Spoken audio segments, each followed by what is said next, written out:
సినీ director వివాదాలకు care of గా నిలిచేటువంటి రామ్ గోపాల్ వర్మపై 2 తెలుగు రాష్ట్రాల్లో 1-2 కాదు ఏకంగా 9 కేసులు నమోదయ్యాయి.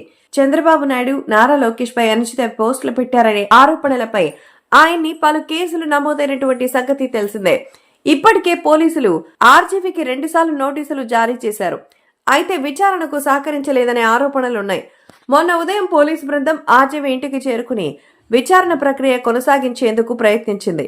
ఆయన సహకరించకపోతే వెంటనే అరెస్ట్ చేసి ఒంగోలుకు తరలించబోతున్నట్టుగా సమాచారం. ఆయన నోటీసులకి గడువు కావాలని ఇప్పటికే పోలీసుల దగ్గర మరింత సమయం కోరారు. వర్మ కోసం 6 మంది పోలీసు బృందాలు గాలిస్తున్నాయి. తెలంగాణ, తమిళనాడు, కేరళతో పాటు పోలీసులు గాలిస్తున్నారు. తాను ఎక్కడికి పారిపోలేదని నేనొక వీడియోను వర్మ విడుదల చేశారు. తాను సోషల్ మీడియాలో పెట్టినటువంటి పోస్టులు ఎవరి మనోభావాలు దెబ్బతీశాయట అంటూ మళ్లీ వ్యంగ్యంగా కామెంట్ చేశారు.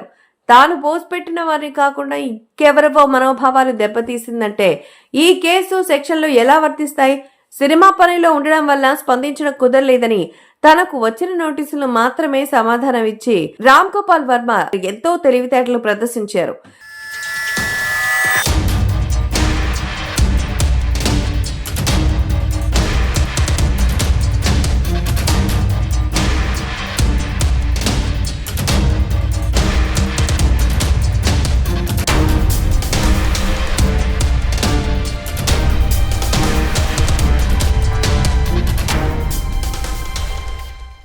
సో మొత్తానికి వర్మ మరికొద్దిసేపట్లో అరెస్ట్ కాబోతున్నారని తెలుస్తోంది. వైసీపీ నాయకుల హస్తంలో రామ్ గోపాల్ వర్మ కూటమి నేతలను అవమానించే విధంగా సోషల్ మీడియాలో ప్రచారం చేశారు. వరుసగా 2 పర్యాయాలు విచారణకు హాజరు కాకపోవడంతో ఒంగోలు పోలీసులు అరెస్టు వారెంట్తో 3 రోజుల క్రితం హైదరాబాద్ చేరుకున్నారు. వర్మ కోయంబత్తూరులో ఉన్నారని, ఇలా వస్తానని చెప్పారు.